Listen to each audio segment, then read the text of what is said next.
The guy I ditched on a date 5 years ago turned out to be my HR, and I am sure I'm about to lose my job. This had to be a sick joke or a dream. There was no way I was in front of him after all those years. Out of everyone in the world, why did it have to be him? I felt the ground spinning and my knees getting weaker as his eyes bore into me. Absolute silence filled the room, and I felt myself unable to breathe. This was an unexpected curveball, a joke from the universe. I could not believe that he of all people was going to be the one to decide my future. It was not fair. I was pretty sure he hated me after the way I ghosted. At the time, I was slightly less confrontational than I am right now, and I had no idea how to tell him that he sucked as a person and I did not want to see him again. He was not an unattractive man, his attitude was the problem.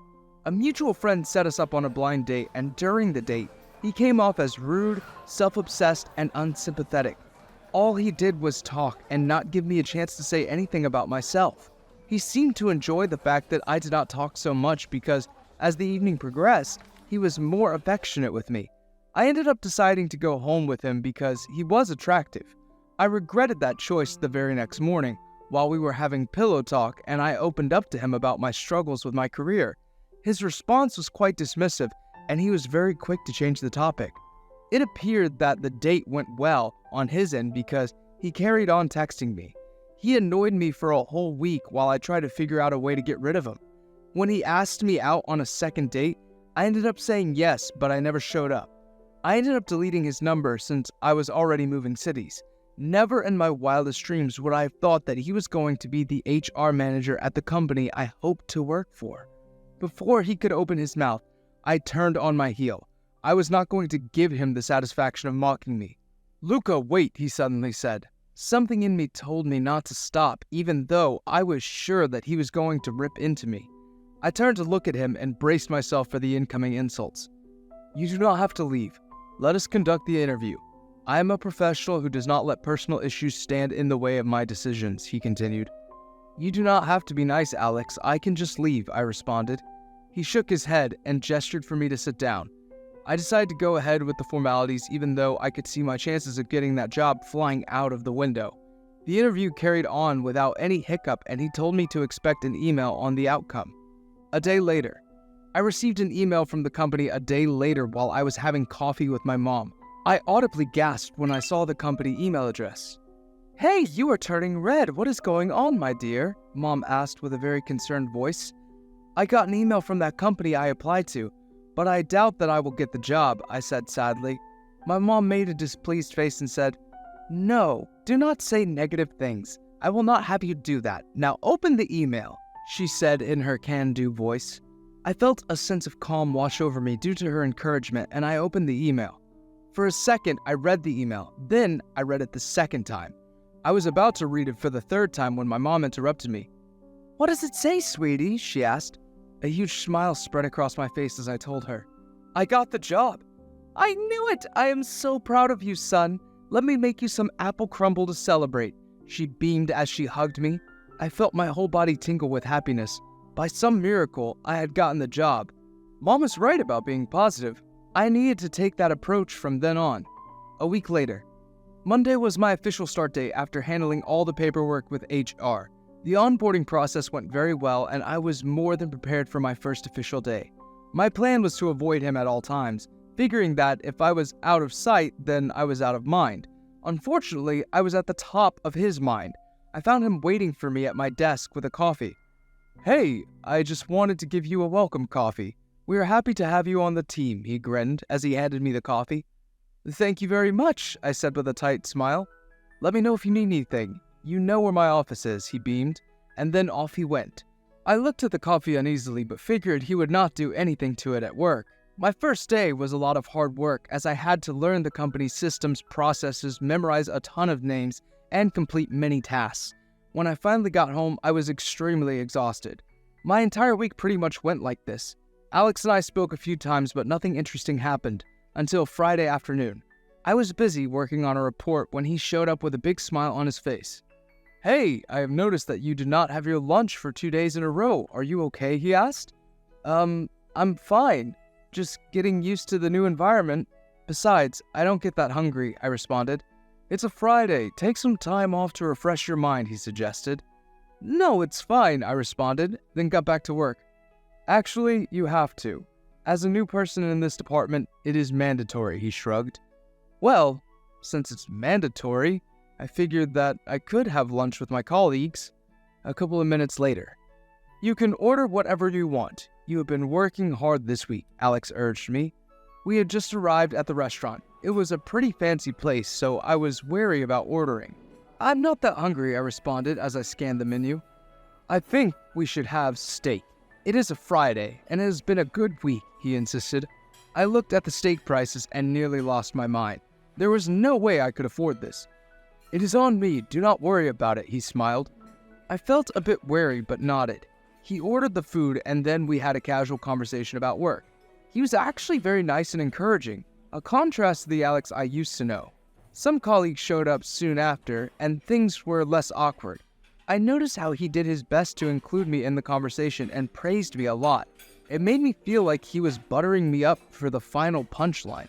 I interacted but warily. At the end of lunch, we all went back to the office. I clocked out soon and went home. Monday. My friends were so happy that I got the job that they treated me all weekend.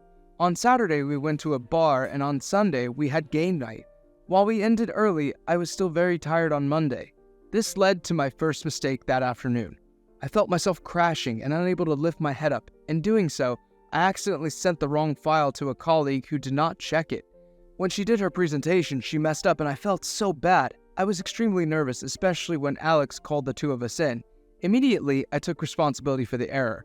My colleague was of no help, and she started blaming me as well. "I was so embarrassed because of him. He is so unprofessional," she pouted. "I am so sorry," I gulped. "This was a small mistake. Be careful next time," he said. She gasped and said, "What? All he gets is a slap on the wrist?" "Catherine, you have made such mistakes before, and we have given you grace. And by the way, I noticed how you delegated most of your tasks to Susanna without asking your manager. Would you like to discuss that?" he asked. I was shocked. He had a chance to throw me under the bus but did not. This was eerie. Why was he being so nice to me? I kept thinking about it long after we got dismissed. Later that evening, I was about to drive home for the night and I noticed Alex standing by his car looking frustrated. Suddenly, he kicked the car and swore. At that moment, we locked eyes and his face turned very red. It appeared that something was wrong with his car. Without thinking, I decided to approach him. "Everything okay?" I asked. "No, the car will not start. It has been having the same issue for a while now and my mechanic cannot fix it," he shared. "Maybe get a new one?" I asked. I could not help that the car he was driving seemed older than the one I saw him with years ago. I could still remember because he talked my ear off about its features. "It was a gift from my grandparents. I wish I could make it last longer, but it's hard to maintain," he shared. "What happened to the car you used to drive?" I asked. "Oh, I rented it," he shared. I was gobsmacked. Why would he do that? "Why though? This car is so good," I gestured to his car. "I was at a point in my life where I thought respect could be earned through luxury brands. No wonder you ghosted me. I was not the best person to be around back then," he responded. I was taken aback by how honest he was about how he once was. I wondered if there was more to him than that old Alex. He had certainly shown me a different side to him lately. Those thoughts were the reason why I made an offer to him. "Let me drive you home?" "Really? Thank you, a lot. I thought you hated me," he responded. "It does not matter how I feel. I cannot just leave you here," I shrugged. A week later, Alex was very grateful for how I helped him. He took me out to lunch about 3 times that week. Since these were solo lunches, our conversations got a bit more personal. As I spoke more to him, I actually grew to like him as a person. He was more attentive and empathetic than ever before. It made me wonder what happened to him in the time we spent apart. Eventually, curiosity got the better of me and I addressed the elephant in the room. "Remember the time you told me that you were a different person when we met?" "I've been thinking about that," I started the topic. He looked like he had been waiting for me to bring it up. He did not look shocked at all. In fact, he smiled and sat up. "You can ask me anything. I am an open book," Alex said. "What was going on? You were not so nice to me," I responded. There is no excuse for the way that I acted. I had confidence issues while growing up, but when I became successful, my ego got inflated. "I hate how I blew that chance with you," he confessed. He sighed, making it seem like he had just unburdened himself. Well, I'm glad that you are not like that anymore. I like this version of you more, I said. I reached out and squeezed his hand. He squeezed mine back, and at that moment, my heart did a very weird thing. It was something like a backflip. I kept my face neutral and withdrew my hand. There was no way I could be having this reaction to a simple touch. Why did he have to become so likable? Now I was glitching and finding him kind of cute. I decided to control my feelings due to his role at work. Whatever that was blooming had to be put on hold, unless it was friendship. Thank you. Truce? He inquired. Of course, I grinned. A month later. After calling the truce, work became even more enjoyable for me. I no longer had to avoid him or be worried that he was plotting some evil scheme to get me fired. Our friendship blossomed and we spent a lot of time together. In addition, we added each other on social media. One day he started sending me some funny memes. I sent some back and we kept it going for months. At work, he was so helpful toward me, which did not help with my delusions. There was no day when he did not go out of his way to help me. With time, I started to look forward to seeing him at work. One day I overheard some coworkers talking about how his birthday was coming up. My mind lit up at this new knowledge because it meant I could thank him for making me feel so welcome at work. The coworkers discussed what they would do for him. I really do not know what he would like. He is the best HR manager I've had in a long time, a man said. I know, right? Most of them only care about the company, but he actually listens to us before making a judgment, another woman commented. Yes, and you know how he does not really like gifts that are too expensive, someone else said. Then maybe you should get him an experience. One of us could probe and see if he has his eyes on something, I suggested. Wow, that is a good idea, Luca, the woman said. My mind also started working as I thought of what he might appreciate. The answer came to me later that night when he texted me. Luca, sorry to message you so late in the night. I'm going to Italy with my mom soon and I wanted to ask for recommendations since you grew up there, he texted me. I then proceeded to list down my favorite places in the city for him to check out. As I was doing so, I came up with the perfect birthday present for him. 3 days later. His birthday came 3 days later. We sang for him, gave him the gifts, and went back to work. I gave him a card, but told him that I would give him his gift later on in the day. The day went without a hiccup, and then at the end of the day, he came up to my desk. Hey, do you have plans for dinner? We could have dinner while you give me my present, he suggested. I was a bit perplexed that he was not spending the day with his family. They're all out of town. I will see them when I take my leave. I know of a place that has good food nearby we can go to if you are not busy, he asked me. I thought about it for a second, then I nodded. Later on that evening, after talking about his upcoming trip, I showed the present I got for him. My aunt makes pasta from scratch. When you are there, hop over for a lesson or two. She will be expecting you, I told him. His entire face lit up upon seeing my aunt's business card. Thank you so much. You did not have to do this for me. I must buy you a shot, he exclaimed as he raised his hand up. I tried to warn him about giving me the shot, but he was too excited and bubbly. I also felt obliged to make him happy since it was his birthday, so I figured a shot would not hurt. 1 hour later. Luca, what is wrong? You are sweating, Alex asked. I was trying too hard to focus on the story he was telling me, but I was feeling the effects of that one shot. It appeared that this time I had not lucked out. I was having a reaction to the drink. I felt very embarrassed to tell him what was happening. I figured that I could just excuse myself and go home. I am just tired. I think that I should go home, I smiled sheepishly. No, I think it is something you ate. Did they put peanuts in this? I have to speak to the chef. His demeanor changed, and he became very serious. Even in my sick state, I admire how hot he was when he got serious. I grabbed his hand with the little strength that I had and said, I took a shot, but alcohol makes me sick. The chef did nothing, I explained. His face turned into one of horror. Everything else happened so fast. We paid the bill and then he told me to get into his car. Several minutes later, we were at the hospital. Within minutes, I was being attended to and got the proper treatment. After doing so, I ended up falling asleep. I woke up at some point to see him sitting there. He was wide awake and looking at me with a worry on his face. Hey, I said. Are you feeling okay? He asked. Pretty lightheaded, but okay, I responded. Why did you take the shot knowing what would happen to you? You had me worried sick, Alex scolded me. I figured one would not hurt, I explained. Anything could have happened to you, and I would have never forgiven myself, he complained. I know. Sorry for ruining your day, I apologized. He sighed but appeared to calm down. His anger subsided, and then he brought me in for a hug. I am so glad that you are okay. You definitely made this a memorable birthday for me, he commented. His closeness suddenly prompted me to kiss him on the cheek. His eyes widened in shock, but they drifted to my lips. I smirked, daring him to do what was on our minds. I had been wanting to do it for ages, but the shyness got the better of me. He seemed to understand exactly what was going on because he cupped both of my cheeks and moved closer. I closed my eyes and waited for his lips to touch mine. At that moment, the nurse came into the room and he quickly pulled away. You are fine now. You are good to go home, she informed us. You are going to my house. There is no way I am leaving you alone, he said, as he gave me a side eye. That is exactly what he did. He drove us home to his house and put me in bed.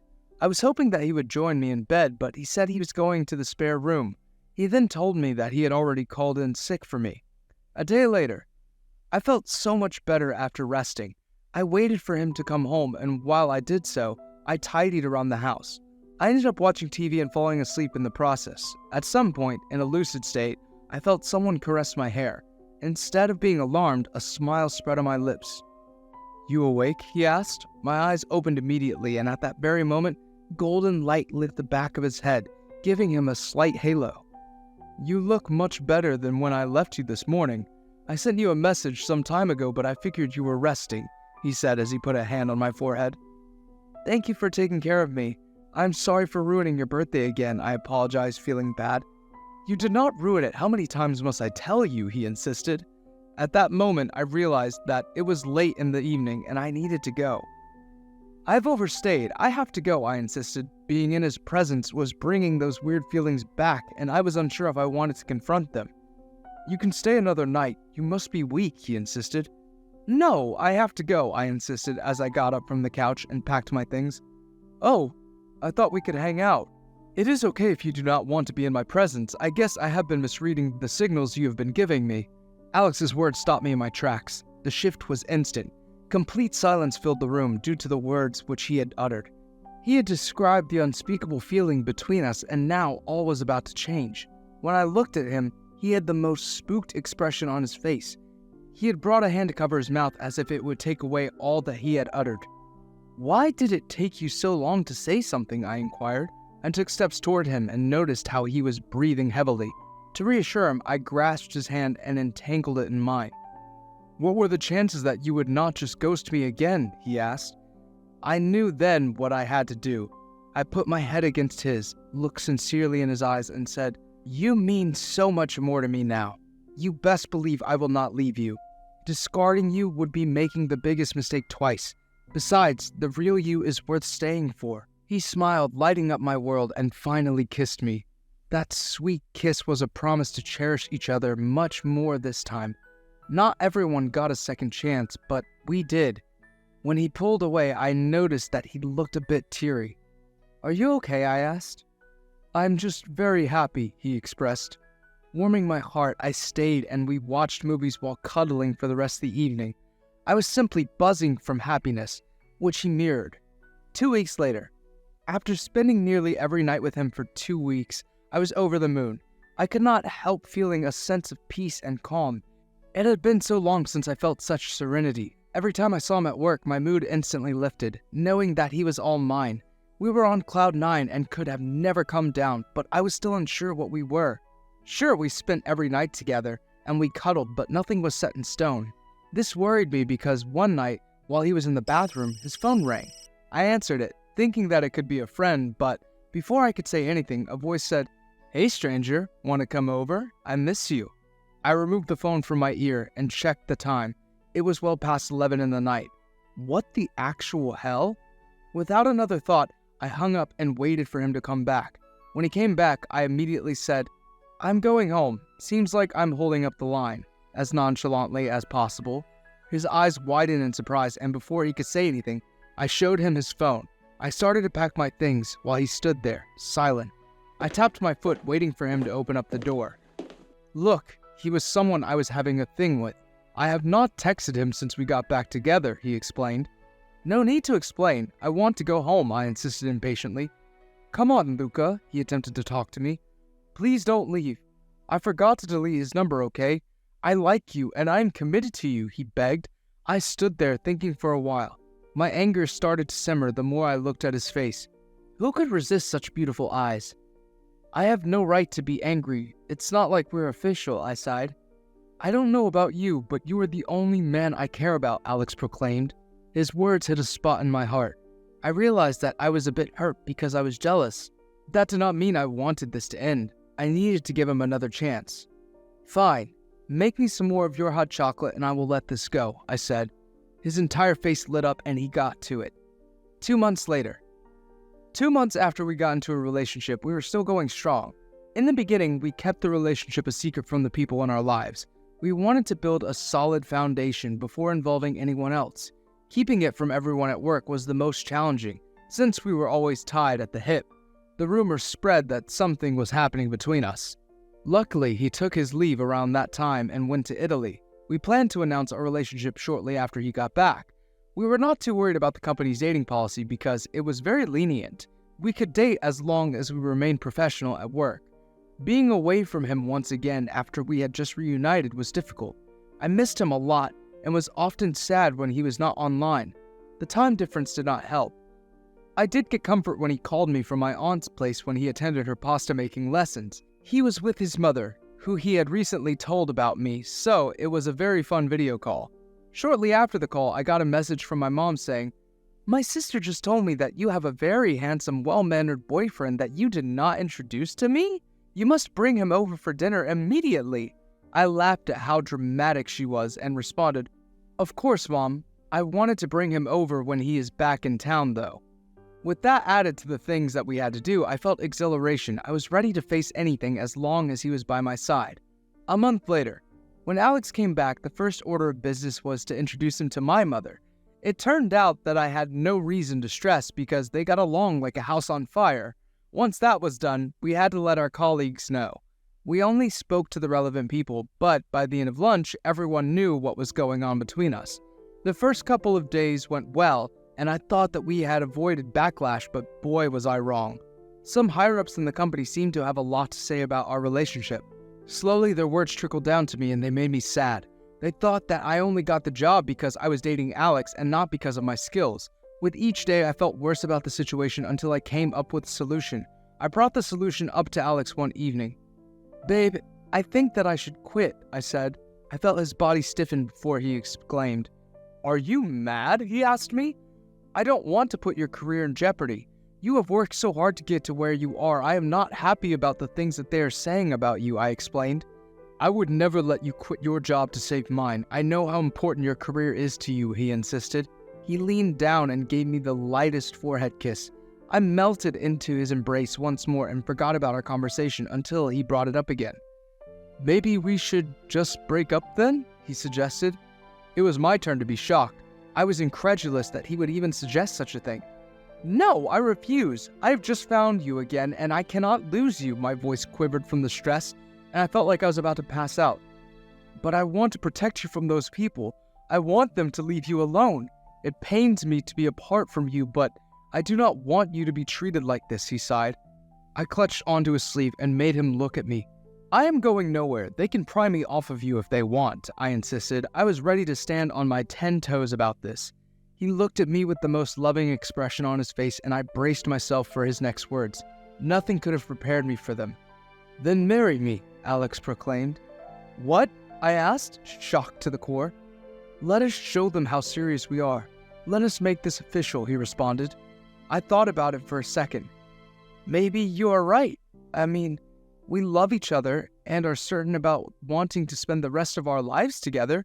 It would not be crazy to get married. Some people get married to people they have only known for a couple of weeks. "Alex, I will marry you," I said. Those words felt so right at that moment and joy filled my heart. Alex jumped up from the bed and punched the air. "Yes, yes, yes," he screamed. I giggled happily, and there could be no better outcome. That week, we got our engagement rings and announced the good news to everyone in our lives. Our loved ones were shocked but very happy about it. Our colleagues had no choice but to be silenced by the wonderful news. When we got married, we made sure that they had a very good view of us. No one could say anything against us after that. Have you ever gotten a second chance with someone you dated in the past? Was it a good choice to make? The end. Thanks for watching. Consider liking, commenting, and subscribing to support our Rainbow Force. And stay wholesome.